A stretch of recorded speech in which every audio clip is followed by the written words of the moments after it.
அது திமுக தரப்புலேருந்து அழுத்தம் கொடுத்து அந்த சீட்டை வாங்கினாங்க. அதை வெளிப்பட சொல்ல வேண்டிய தேவை இருக்குது. கட்சியில் முதன்மை செயலாளர் பொறுப்பு அறிவிச்சார். பொறுப்பு அறிவிச்ச பிறகு கட்சி ஆஃபீஸ்க்கு வந்தது கிடையாது. அவர் தெரியுமா, அவர் உயர்நிலை குழு கூட்டம் நடந்தால் மட்டும்தான் வருவார். துணை பொதுச் செயலாளர் சாதாரண பொறுப்பாக கட்சியில்.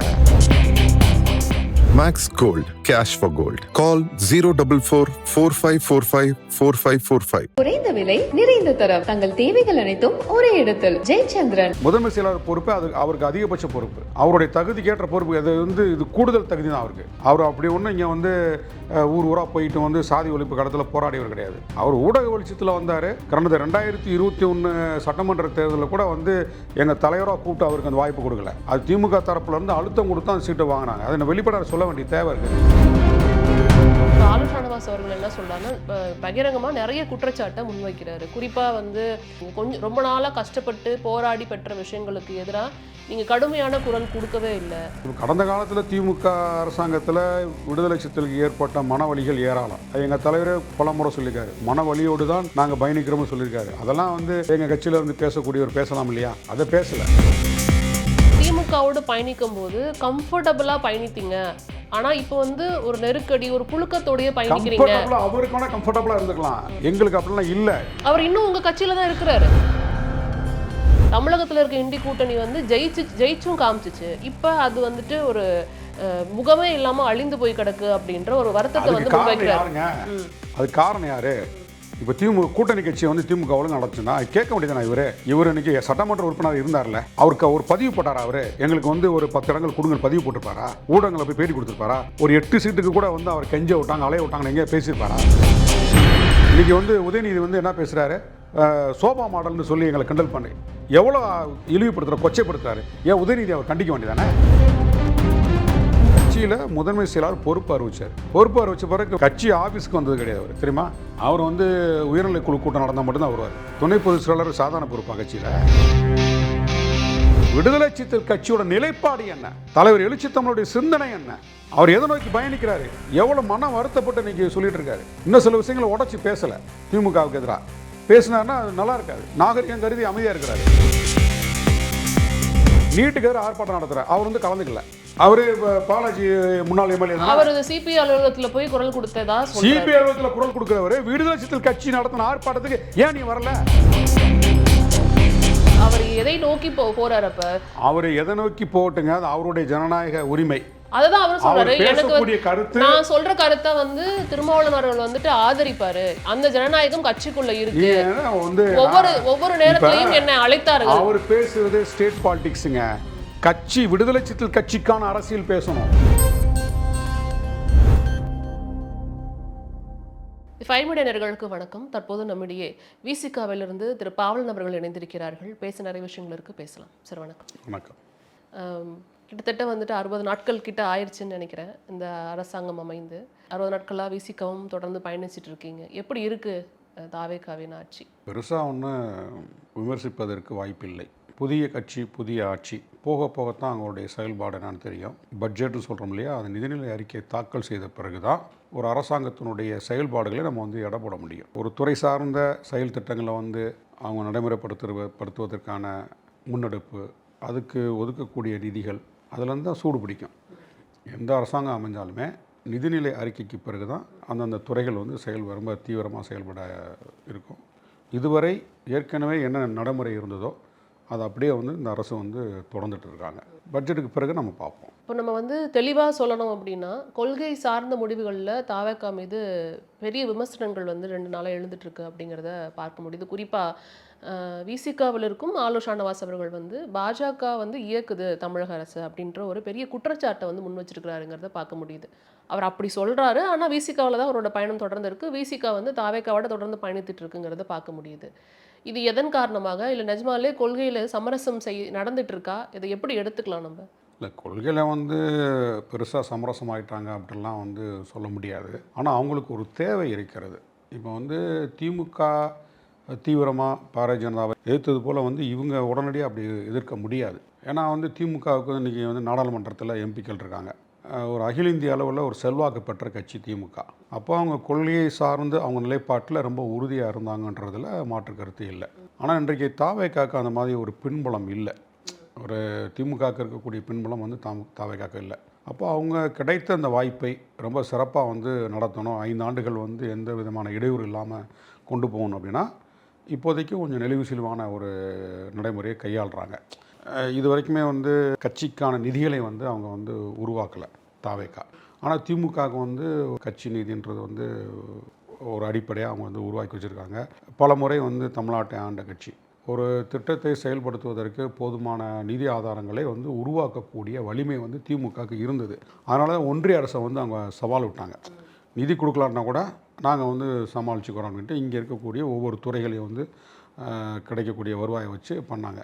அந்த அனுபவம் வந்து தாவேக்காக்கு இல்லை. அப்போ என்ன பண்ணுவாங்கன்னா, இந்த இப்போ பட்ஜெட்டுக்கு பிறகு தான் ஒன்றிய அரசு ஏதாவது நிதி கொடுத்தாங்கன்னா அதை வச்சுக்கிட்டு தான் இங்கே வந்து செயல்படுத்த முடியும். அப்போ ஒன்றிய அரசு தீவிரமாக எதிர்க்காமலும் ஒரு நெருங்கிய நட்போடு இல்லாமலும் ஒரு நடுநிலையை வந்து இப்போதைக்கு கையாளலாம், கடைபிடிக்கலாம் அப்படின்றதான் அவங்க அப்படின்ற இடத்துலேருந்து தான் தாவேக்கா அரசு இயங்குறது அப்படின்றது என்னுடைய பார்வையிலேருந்து நான் சொல்கிறேன். உங்களுடைய பார்வை இது விசிகாவின் பார்வை இல்லையா? இல்லை, என்னுடைய பார்வையிலேருந்து நான் சொல்கிறேன். நான் யூகம் பண்ணிக்கிட்டது அப்படி தான் தெரியுது. பிஜேபியை பெருசாக எதிர்த்து நிற்காமல் அதே சமயத்தில் கொள்கையில் சமரசமாகாமலும் ஒரு நட்போ பகையோ தீவிரப்படுத்தாமல் ஒரு நடுநிலைமையாக இருந்துக்கிட்டு அரசாங்கத்தை வழிநடத்துவதற்கு நெளிவு சுழிவாக இருக்கிறாங்கங்கிற அந்த தருணம் அதை நம்ம எப்படி எடுத்துக்கலாம்னா, நீங்கள் சொல்கிற அந்த வார்த்தையை ஏதோ ஒரு இடத்துல வந்து விட்டு கொடுக்குறாங்க, ஏதோ ஒரு இடத்துல விட்டு கொடுத்து இன்னொரு இடத்துல சமரசம் பண்ணுறாங்க அப்படிங்கிற மாதிரி எடுத்துக்கலாம். விட்டு கொடுக்குறாங்கிற இடத்துல ஒரு இடத்துல விட்டு கொடுக்குறாங்க அப்படின்னா 2 விஷயம் இருக்கும். ஒன்று, தமிழ்நாடு பாதிக்கக்கூடாது. இன்னொன்று, கொள்கையில் வந்து சமரசமாகக்கூடாது. கொள்கையில் சமரசமாகவும் கூடாது, தமிழ்நாடும் பாதிக்கப்படக்கூடாது. அப்படி வந்து கொள்கையில் சமரசமாகி தமிழ்நாடு பாதிக்கப்பட்டால் நாங்கள் விசிகா வந்து சும்மா இருக்க மாட்டோம்ல.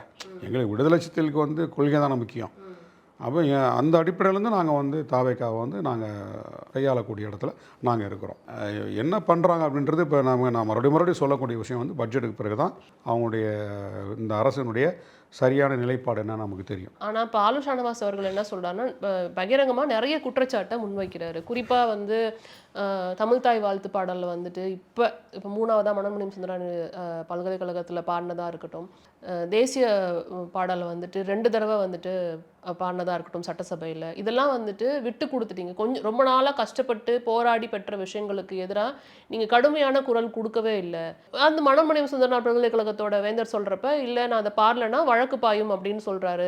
ஆளுநர் வந்துட்டு இது மாதிரி ஏதாவது சொல்லுவாருன்னு சொல்கிறாரு. ஆளுநருக்கு தான் இங்கே அதிகாரமே இல்லையே, நீங்கள் ஏன் அதை எதிர்த்து போராட மாட்டேங்கிறீங்க அப்படின்ற ஒரு பகிரங்கமான குற்றச்சாட்டு முன்வைக்கிறார். தமிழ்தாயை வாழ்த்து வந்து 3ஆவது பாடப்படுவதில் யாருக்குமே வந்து உடன்பாடு கிடையாது. இது தமிழ்நாட்டுடைய மக்களுடைய மனநிலை. தமிழ்நாட்டு மக்களுடைய மனநிலைக்கு எதிராக வந்து தாவேக்கா அரசு இருந்துச்சுன்னா அந்த கட்சி தான் பாதிக்கப்படும், இந்த ஆட்சி தான் பாதிக்கப்படும்.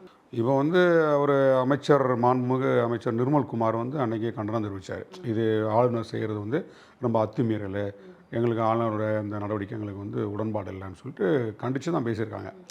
ஆல்ரெடி ஒன்று கண்டு காணாமல் போயிருக்கலாம், ஆனால் கண்டித்து பேசுகிறாங்கன்னா அவங்களுக்கு உடன்பாடு இல்லைன்னு தானே அர்த்தம். இது ஏதோ சரி செய்வாங்கன்ற ஒரு நம்பிக்கை இருக்குது நமக்கு. இது ஆளுநர் மாளிகையில் நடந்தால் கூட அதையும் கண்டிச்சிருக்கிறாங்க. அதே மாதிரி சட்டசபையில் நடந்தது வந்து எங்களை மீறி வந்து அதிகாரிகள் எடுத்த முடிவு அப்படின்றது தான் அவங்க சொல்கிறாங்க. புதிய அரசு, புதிய ஆட்சி, அதனால் வந்து ஒரு சில விஷயங்களை வந்து கையாளுறதுல அவங்களுக்கு தடுமாற்றம் இருக்கலாம்.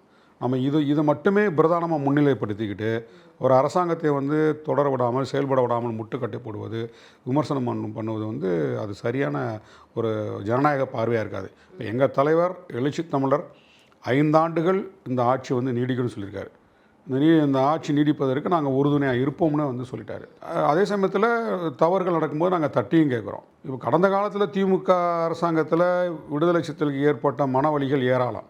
அது எங்கள் தலைவரே பல முறை சொல்லியிருக்காரு. மன வலியோடு தான் நாங்கள் பயணிக்கிறோம்னு சொல்லியிருக்காரு. அதெல்லாம் வந்து எங்கள் கட்சியில் இருந்து பேசக்கூடியவர் பேசலாம் இல்லையா?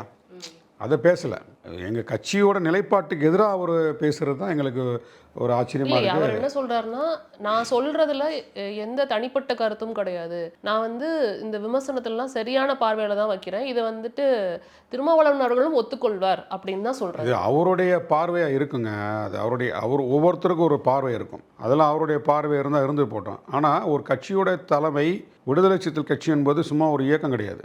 இது வந்து ஒரு பெரிய மாபெரும் இயக்கம். உறுப்பினர்கள், இந்த கட்சியை தாங்கி பிடிக்கக்கூடியவர்கள்லாம் சாதாரண ஏழை எளிய சாமானிய மக்கள், உழைக்கின்ற மக்கள், அரசியல் களத்தில், சமூக களத்தில், பண்பாட்டு களத்தில் புறக்கணிக்கப்பட்ட மக்கள். இப்போ அந்த மக்களுக்கு தலைமை தாங்கி வழிநடத்தக்கூடிய ஒரு தலைவருக்கு தெரியாதா எது எது சரி எது தவறுன்னு. அவர் வந்து திமுகவின் பாவ மூட்டைகளை நான் சுமந்தேன்னு எங்கள் தலைவர் சொல்லியிருக்காரு. திமுகவின் பாவ மூட்டைகள் நான் சுமந்தேன்னு சொல்லியிருக்காரு. திமுக செய்த தவறுகளுக்காக நாங்கள் முட்டு கொடுத்து பேசியிருக்கோம். ஊடகங்களில் கடந்த மாதிரி என்ன திமுக நீங்கள் முட்டு கொடுக்கலாம் கேட்டாங்களா இல்லையா? எங்கள் தலைவர் பார்த்து கேட்டாங்க. நிறைய இடத்துல கேட்டாங்க. கம்யூனிஸ்ட் கட்சிகளே கேட்கல, காங்கிரஸே கேட்கல. திமுக தலைமையில் இடம்பெற்ற மற்ற கட்சிகளெல்லாம் விட்டுட்டு விசிகாவை மட்டும் ஏன் கேட்டாங்க?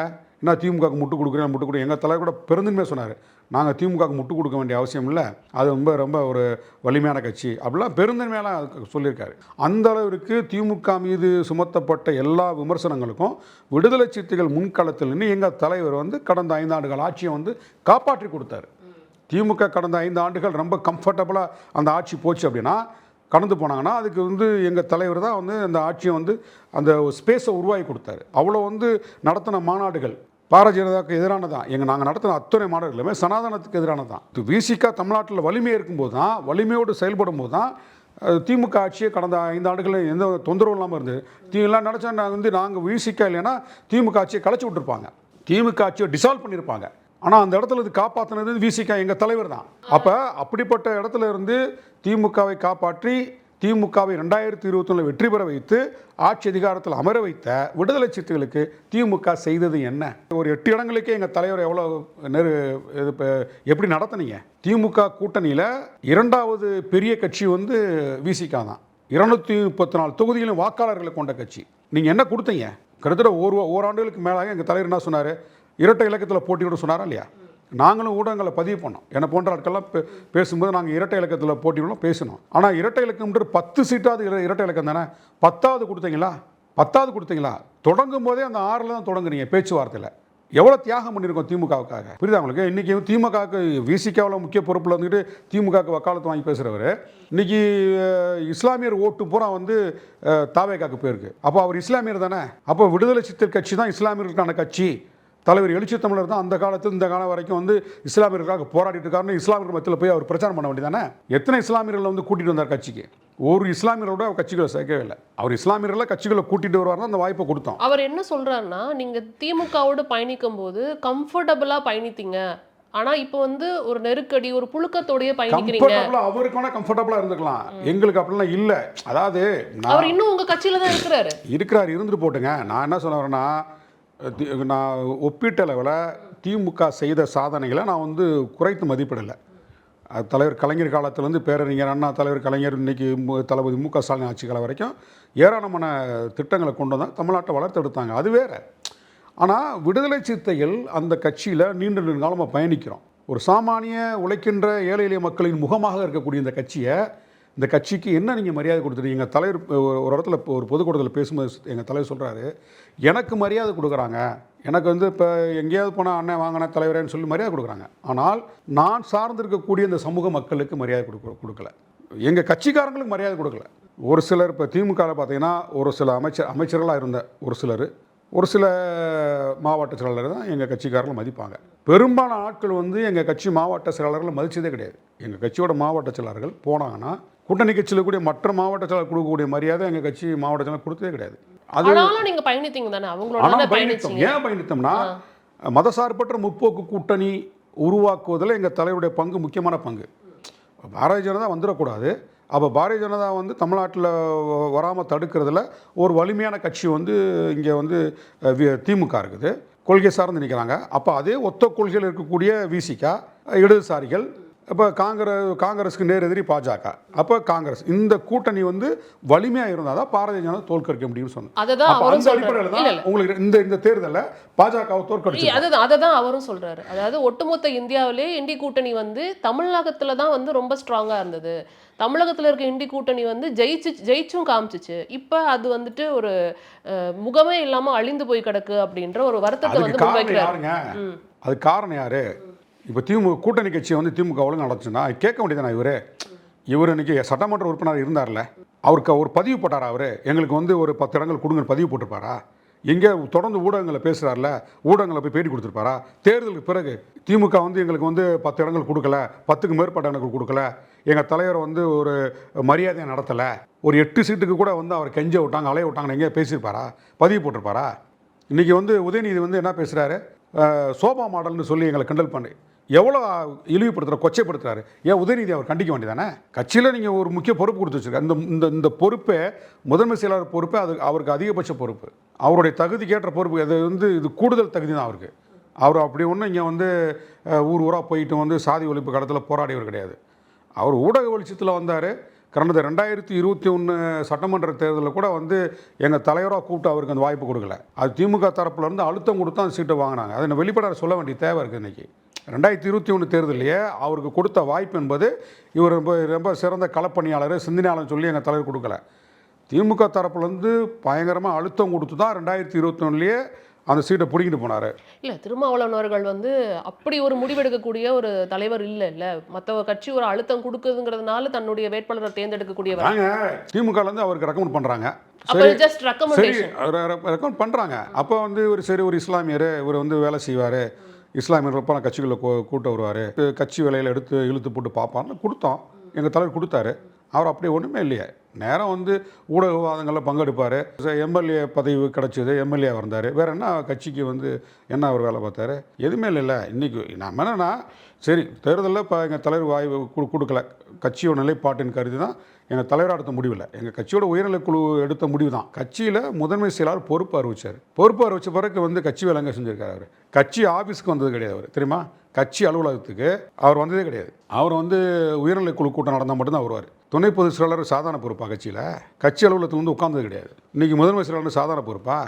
சில தம்பிகள்லாம் பார்க்குறவங்கலாம் ஏதோ அவர் பெரிய இன்டலெக்சுவல் மாதிரி, அவர் தான் இங்கே சிறந்த களப்பணியாளர் மாதிரி கருத்து பதிவு பண்ணுறாங்க. தவறானது. இல்லை, நான் அப்படி அந்த இதுக்குள்ளே போல அவர் சொன்ன விஷயங்களையும் விமர்சனங்களையும் தான் அவங்க முன்னாடி வைக்கிறேன்.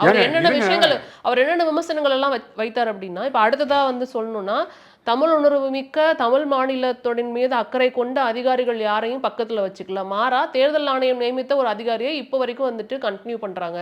வந்தோடனே அந்த அதிகாரிகளிடம் இடமாற்றம் பண்ணிட்டாங்கன்னா அப்படி என்ன மாதிரியான சிந்தனைங்கிற விமர்சனத்தெல்லாம் வைக்கிறாங்க. ஏன் உதயச்சந்திரன் யார்? அவர் மேலே என்ன குற்றச்சாட்டு வந்துச்சு? போன ஆட்சியில் உதயச்சந்திரன் மேலே என்ன ஆச்சு? அவர் RSS தான் சொன்னாங்கல்ல. அவர் தான் கடைசி வரைக்கும் நிதித்துறை செயலாளர் இருந்தார். தளபதி மு.க. ஸ்டாலின் ஒப்புதல் கொடுத்து அனுப்பிய கோப்புகளுக்கே அவர் கையெழுத்து போடல. தெரியுமா உங்களுக்கு? திரு உதயச்சந்திரன் கையெழுத்து போடல, நான் கேள்விப்பட்டிருக்கேன். அப்போ ஏன் அதை விமர்சனம் பண்ண வேண்டியதானே? அவர் இப்போ சாய்குமாரை நீங்கள் ஏன் மாற்றணும்னு கேள்வி கேட்குறவர்? அதான் முக்கியம். எங்கள் தலைவரை ஹைகோர்ட் வாசலில் ஒருத்தன் இழிவுபடுத்துகிறான். வராரு, ஒரு காருக்கு முன்னாடி 2 வீலரை பார்க் பண்ணி நிறுத்திட்டு இறங்கி போய் யாருடைய காருன்னு தெரிஞ்சுக்கிட்டு உள்ளே யாருக்கான்னு தெரிஞ்சுக்கிட்டு வம்புழுத்து சண்டைக்கு போகிறான். அதை பயன்படுத்தி தமிழ்நாடு முழுது எவ்வளோ அருவருப்பாக எங்கள் தலைவரை பதிவு போட்டாங்க. என்ன பண்ணார் இவர்? இந்த கட்சியோட சட்டமன்ற உறுப்பினராக இருக்கிறவர் என்ன பண்ணார்? ஊடகங்களை போய் பேசுகிறீங்கள, கண்டித்து பேசியிருக்க வேண்டியதானே? அப்போ எங்கள் தலைவரை இந்த கட்சிக்கு நெருக்கடி வரும்போது, எங்கள் தலைவரை அருவருப்பாக திட்டும்போது, எங்கள் தலைவருக்கு நெருக்கடி வரும்போது, ஒருத்தர் சாதாரண ஒரு வக்கீலுங்க, அவன் போய் காருக்கு முன்னாடி அவன் வண்டியை நிறுத்திட்டு தகராறு பண்ணி எங்கள் தலைவர் எங்கள் தலைவர் மேலே அபாண்டமாக பழி போடுறாங்க. அதை கண்டிக்கிறதுக்கு இவருக்கு துப்பலை. அப்புறம் என்ன இந்த பாலிடிக்ஸு? என்ன போய் சாய்குமார் இருந்தால் என்ன? சாய்குமார் தலைமைச் செயலரை மாத்தலாம் என்ன ஆக போகுது? திமுக ஆட்சி காலத்தில் தமிழ்நாட்டில் இருக்கக்கூடிய IAS IPS எல்லாருமே தமிழ்நாட்டுக்காரங்களா? சொல்லுங்க பாப்பா, பட்டியல் எடுத்து பாருங்க. தமிழ்நாடு முழுவதும் இருக்கக்கூடிய SPக்கள், ADGP, IG, DGP எல்லாருமே தமிழ்நாட்டுக்காரங்க இருந்தாங்களா? இல்லை IAS officers, collector, secretary, director எல்லாருமே தமிழ்நாட்டுக்காரங்களா இருந்தாங்க? இது அளவுகோல் கிடையாதுங்க. இது அளவுகள் கிடையாது. ஒரு அரசாங்கத்தை கையாளக்கூடியவங்க அவங்களுக்கு தேவையான அதிகாரிகள் மாற்றி வச்சுக்கிறாங்க. இதுவும் அவங்களுக்கு பிரச்சனை. விடுதலை சிறுத்தைகள் கட்சியோட நிலைப்பாடு என்ன? தலைவர் எழுச்சி தமிழுடைய சிந்தனை என்ன? அவர் எதை நோக்கி பயணிக்கிறாரு? எவ்வளோ மன வருத்தப்பட்டு இன்னைக்கு சொல்லிட்டு இருக்காரு. இன்னும் சில விஷயங்களை உடச்சி பேசலை. திமுகவுக்கு எதிராக பேசினார்னா நல்லா இருக்காது. நாகரிகம் கருதி அமைதியாக இருக்கிறாரு. அப்படி இருக்கும்போது இந்த கட்சியில் ஒரு முக்கியமான பொறுப்பில் இருக்கிறவர் கட்சி என்ன நிலைப்பாடு இருக்கோ அந்த நிலைப்பாட்டுக்கு ஒத்து தான் போகணும். கட்சி அலுவலகத்துக்கு வரணும், கட்சி வேலை பார்க்கணும். இப்போ நாங்கள் ஆர்ப்பாட்டம் நடத்துகிறோம். நீட்டுக்கு எதிராக ஆர்ப்பாட்டம் நடத்துகிறேன். அவர் கலந்துக்கல. அவரு பாலாஜி முன்னாள் எம்எல்ஏ தான். அவர் சிபிஐ அலுவலகத்தில் போய் குரல் கொடுத்ததா? சிபிஐ அலுவலகத்தில் குரல் கொடுக்கிறவர் விடுதலை சிறுத்தைகள் கட்சி நடத்தின ஆர்ப்பாட்டத்துக்கு ஏன் நீ வரல? கட்சியோட முதன்மை செயலாளர் ஒரு ஊடகத்தை சொல்லும்போது நீங்கள் மறுத்துல பேசியிருக்கணும். கட்சியோட முதன்மை செயலாளர் நீ ஆர்ப்பாட்டத்துக்கு வந்திருக்கணும். இன்னொரு ஊடகத்தில் போய் கட்சியோட முதன்மை செயலாளர் பேட்டி அளிக்கிறான்னு சொல்லும்போது அதையே நீங்கள் ரசிக்கிறீங்க. நீட்டுக்கு எதிராக இப்போ போராட்டம் நடத்தணும். ஏன் கலந்துக்கல? அவர் எதை நோக்கி போறாரு? அப்ப அவர் எதை நோக்கி போட்டுங்க, அது அவருடைய ஜனநாயக உரிமை. அதுதான் அவர் சொல்றாரு. அவர் எனக்கு பேசக்கூடிய கருத்து நான் சொல்ற கருத்தை வந்து திருமாவளவன் அவர்கள் வந்துட்டு ஆதரிப்பாரு. அந்த ஜனநாயகம் கட்சிக்குள்ள இருக்கு. ஏன்னா வந்து ஒவ்வொரு நேரத்திலையும் என்னை அழைத்தார்கள். அவர் பேசுறது ஸ்டேட் பாலிடிக்ஸுங்க. கட்சி விடுதலை சிறுத்தைகள் கட்சிக்கான அரசியல் பேசணும், புரியுதுங்களா? எங்க கட்சியோட வளர்ச்சிக்காக, எங்க கட்சியோட பாதுகாப்புக்காக, எங்க கட்சியோட நிலைப்பாட்டுக்காக, எங்க தலைவருடைய அரசியல் நகர்வுக்காக தான் பேசணுமே தவிர அதுதான் ஒரு கட்சியோட உண்மையான தொண்டனுடைய கடமை. சும்மா அந்த மேம்போக்கான அரசியல் பேசுறதுக்கு வந்து தேவையில்லை. எங்களுக்கு பேச தெரியாதானே? என்ன அரசியல் பேசணும்? தமிழ் தேசிய அரசியல் பேசணும், நான் பேசுவேன். திராவிட இயக்க அரசியல் பேசணும், பேசுவேன். இந்திய தேசிய அரசியலா, சர்வதேச அரசியலா பேசுங்க. எங்க கட்சியில் வந்து எல்லாருமே பேச்சாளர்கள். அதெல்லாம் வந்து ஊடகத்தில் பேசுறது மட்டும்தான் இங்கே வந்து யாருக்கும் தனிப்பட்ட ஒரு தகுதி கிடையாதுங்க. இல்லை, நான் தகுதி அந்த விஷயத்துக்குள்ளே போல. அவர் என்ன சொல்றாருன்னா, எல்லா நேரத்திலையும் அவர் வந்து திருமாவளவன் அவர்கள் வந்து என்னை அழைத்தார். இப்போ கட்சியில் முக்கியமான முடிவு எடுக்கும் பொழுது உயர்நிலைக்குழு கூட்டி தான் முடிவு எடுத்தீங்க. இந்த ஆட்சியில் பங்கு எடுத்துக்கலாமாங்கிறப்பையும் தலைவர் வந்து உயர்நிலைக்குழுவை வந்துட்டு கூட்டி தான் முடிவு எடுத்தார் அப்படிங்கிற விஷயத்தெல்லாம் முன் வச்சார். அப்போ வந்து பெரும்பான்மையான கட்சியில் இருக்கிற பிரமுகர்கள் வந்துட்டு ஆட்சியில் பங்கெடுத்துக்கணும்னு சொன்னதுனால என்னால் எதுவும் சொல்ல முடியாது. அப்படி சொன்னால் பர்சனலாக போயிடும் அப்படிங்கிறதுனால நான் சொல்லலை அப்படிங்கிறாரு. சரி, ரைட்டு. கட்சியோட உயர்நிலை குழு கூட்டத்தில் பெரும்பான்மையானவங்க ஆட்சியில் பங்கெடுக்கும் வலியுறுத்தின பிறகு அந்த கருத்துக்கு ஒத்து தானே போகணும். நீங்கள் தலைவரே உடன்படுறாருல, உயர்நிலை குழு கூட்டத்தில் எடுத்த முடிவுக்கு தலைவர் உடன்படுறாருல, அப்புறம் உங்களுக்கு ஏன் மாற்று கருத்து வருது? திருமாவளவன் அவர்கள் வந்து நாங்கள் இருக்கோம்ல, நாங்கள் குரல் கொடுக்குறோம்ல, பாஜக எதிராக நாங்கள் அவங்களோட கூட்டணியில் தானே இருக்கோம், நாங்கள் குரல் கொடுக்குறோம்ல அப்படின்னு சொல்கிறாரு. ஆனால் அதை ஏன் அவர் ஆமோதிக்க மாட்டேங்கிறாருன்ற ஒரு கேள்வி இருந்தது இல்லையா? மக்கள் மத்தியில் இருக்க கேள்வி தான் உங்க முன்னாடி நான் வைக்கிறேன். நான் சொல்கிறேன், எங்கள் தலைவர் வந்து ரொம்ப அவர் தொலைநோக்கு பார்வையில் பேசுவார். இன்றைக்கு இருக்கக்கூடிய அரசியல் சிக்கல்களை புரிஞ்சு கொண்டு பேசுவார். அந்த கருத்தில் தான் ஒரு விசிகாவில் இருக்கக்கூடிய எல்லா பொறுப்பாளர்களும் அந்த கருத்தில் நின்று தான் பேசணும். எங்கள் தலைவர் சொல்கிற கருத்துக்கு மாறுறா ஒரு கருத்து சொல்கிறது வந்து எப்படி சரியாக இருக்கும்? அது ஏற்புடையது இல்லைல்ல. அது அவர் தனிப்பட்ட கருத்தாக சொல்கிறாருன்னா கட்சியோட பொறுப்பில் இருக்கக்கூடாது. கட்சியில் பொறுப்பாளராக இருந்தார் அப்படின்னா கட்சியோட நிலைப்பாடு எதுவோ, எங்கள் தலைவருடைய மனசாட்சி எதுவோ அதை தான் பேசணும். பட்ஜெட்டுக்கு பிறகு என்ன நடக்குதுன்னு பார்ப்போம். அது எங்கள் தலைவர் சொல்லட்டும். எங்கள் தலைவர் வந்து என்ன கருத்து சொல்கிறாரோ அதை வழிமொழியக்கூடிய இடத்துல தான் நாங்கள் இருக்கிறோம். நாங்களாக ஒரு கருத்து சொல்லி ஒரு சிக்கலை உண்டு பண்ணக்கூடாது. இப்போ நீங்கள் ஒரு சில விஷயங்கள் சொன்னீங்க, நாங்களும் சொல்லுவோம், இறுக்கி பிடிச்சா நாங்களும் குறைகள் சொல்லுவோம் அப்படின்னு சொன்னீங்க. திரு ப. ரஞ்சித் அவர்கள் வந்து விமர்சனத்தை வச்சிருந்தாரு. நான் அதையுமே உங்ககிட்டயே நான் கேட்டுடுறேன். ப. ரஞ்சித் அவர்கள் வந்து ஒரு விமர்சனத்தை வைத்திருந்தாரு. எப்படின்னா வந்துட்டு 8 பேருக்கு நீங்கள் கொடுத்துருக்கீங்க, அதனால என்னத்தை மாற்றத்தை வந்து நீங்கள் உண்டு பண்ணிட போறீங்க. திரு வன்னியரசு தோழர் அவர்கள் மட்டும்தான் வந்துட்டு இங்கே செயல்படுறாரு இந்த மக்களுக்காக, மற்ற 7 பேரும் என்ன பண்ணிட்டீங்க அப்படின்னு கேட்டார். என்ன மாற்றம்னு கேட்டார். அதை நீங்கள் எப்படி பார்க்க? 8 பேருக்குமே அந்த அமைச்சரவைன்றது புதுசு தான். திரு ஆதவ அர்ஜுனா பேசும்போது என்ன சொல்கிறாருன்னா, நாங்கள் 8 பேரை வந்து அமைச்சராக்கியிருக்கோம், இதுக்கு 75 ஆண்டுகள் ஆயிடுச்சு, ஆனாலும் இப்போ இவங்களால என்ன செய்ய முடியும்னு சொல்கிறாங்க. இந்த 5 ஆண்டுகள் நிறையும் போது பாருங்கள் இந்த துறைகளில் வந்து அவங்க எவ்வளோ மாற்றத்தை கொடுத்துருக்காங்க, மாற்றம் கொடுக்க போகிறாங்க அப்படின்றத இந்த 5 ஆண்டுகள் முடிவில் பாருங்கன்னு சொல்கிறாரு. நம்ம அதுவரை காத்திருக்க தான் செய்யணும். நம்ம அது எடுப்பிலே வந்து 2 மாதத்தில் எதையும் வந்து மலையை விட்டு மறுவாக்க முடியாது. அதுக்கு ஒரு கால அவகாசம் தேவை. கால அவகாசம் கொடுப்போம், பார்க்கட்டும். அப்போ இந்த குற்றச்சாட்டுகளால் நம்ம எப்படி எடுத்துக்கலாம்? இப்போ ரஞ்சித் அவர்கள் சொன்ன அந்த விமர்சனம் அதாங்க ஜனநாயக பார்வையோடு ஒரு கேள்வி எழுப்புறது தப்பே கிடையாது. நீங்கள் தாவேக அரசு மேலே குற்றச்சாட்டு வைக்கிறதோ கேள்வி எழுப்புறதோ தவறே கிடையாது. அதுதான் ஜனநாயக கடமை. இப்படி கடந்த காலத்தில் திமுக செய்த தவறுகள் நாங்கள் தட்டி கேட்டோமோ அதே மாதிரி தான் ஒரு தாவேக அரசு செய்யக்கூடிய தவறு நாங்கள் தட்டி கேட்போம். எங்களுக்கு என்னென்னா ஒரு மாற்றம் வந்து உருவாயிருக்கு தமிழ்நாட்டில். இனி யாருமே ஆட்சி அமைச்சாலும் கூட்டணி ஆட்சி தான் உருவாக்க முடியும் அப்படின்றத திரு விஜய் உருவாக்கி காட்டியிருக்காரு. இது பெரிய மகத்தான ஒரு புரட்சி. இது அவர் என்ன சொன்னார் வந்து மு.க. ஸ்டாலின் தமிழ்நாட்டுக்கு ஒத்து வராதுன்னு சொன்னாரா இல்லையா? ஏன் ஒத்து வராது? கூட்டணி ஆட்சி ஏங்க ஒத்து வராது?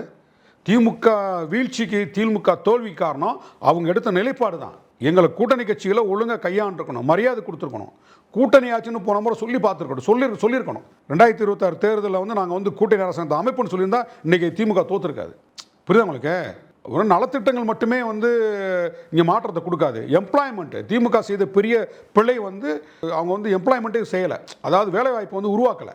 எல்லா மட்டத்திலும் ஏராளமான கோடிக்கணக்கான இளைஞர்கள் படிச்சுட்டு வேலையில்லாமல் அலைகிறாங்க. எல்லா ஜென்சி போராட்டத்தை பூரா பாருங்களேன், வேலைவாய்ப்புக்காக போராடிப்பாங்க. எஜுகேஷனுக்காகவும் எம்ப்ளாய்மெண்ட்டுக்காகவும், கல்வி உரிமை வேலைவாய்ப்பு உரிமை, இந்த 2க்கு மட்டும்தான் வந்து ஜென்சி போராட்டம் நடந்திருக்கும். எல்லா நாடுகளுமே அதான் நடந்துகிட்ருக்கு. இளைஞர்களுக்கான என்ன பண்ணீங்க? பெண்களுக்கு நீங்கள் வந்து இலவச பேருந்து கொடுத்தீங்க, பெண்களுக்கு 1000 ரூபா கொடுத்தீங்க. ஆனால் அது கடந்து அன்எம்ப்ளாய்டு வேலை வாய்ப்புக்காக வந்து பல கோடி பேர் காத்து கிடக்கிறான்ல, அதை உருவாக்கியிருந்தா இன்றைக்கி இந்த அரசாங்கம் தோல்வி அடைஞ்சிருக்காது. இப்போ நான் திமுகவுக்கு எங்கள் கட்சியில் இருந்துக்கிட்டு திமுகவுக்கு ஆதரவாக பேசக்கூடியவங்க திமுகவை பார்த்து கேள்வி கேட்கணும். இது தலைவர் கலைஞர் காலத்திலேருந்து எத்தனை ஆண்டுகாலம் வந்து திமுகவோட விசிகா பயணிக்கிறது, நாங்கள் பயணிக்கிறோம், எங்கள் தலைவர் பயணிச்சுட்டு இருக்காரு, எங்கள் தலைவர் எப்படி நடத்துனீங்க, எங்கள் தலைவர் கேட்ட தொகுதி கொடுத்தீங்களான்னு கேட்டுக்கணும்.